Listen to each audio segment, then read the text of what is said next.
So guys, there is a concerning issue, and guys, time has come for me to talk about it. There is a shitty mentality that is going all around, that is roaming, saying Sim2 ndio mnaita forex.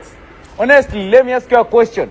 Why should a comedian who doesn't understand anything to do with trading, mtu amejidunga steroids, amefura, anakaa chura na amemea haga, labda yeye anakulonga Sim2 akiclaim ni comedian, come out here and start saying that Sim2 ndio mnaita forex?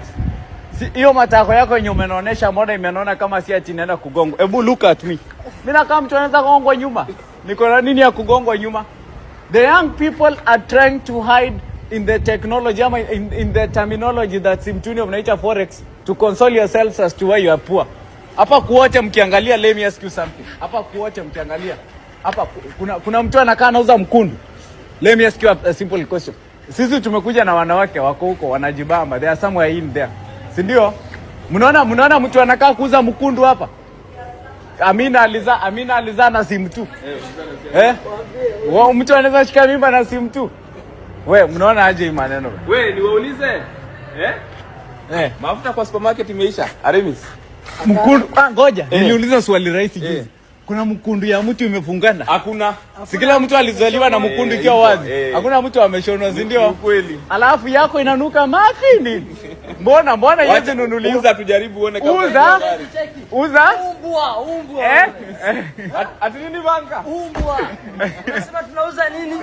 Sim2. Tumia hiyo yako uuze pia. Alafu ukiuza ununue German kama hizo pack kwako umbwa yeye. Kati Sim2 finally paid off. Forex Sim2 forex. Kupanua finally paid off. Guys. How much is money? Do the math. Anyway.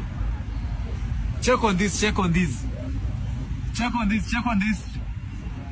In this country, I am nobody's age mate. Anyway, Mombasa, are you ready? Catch your kids.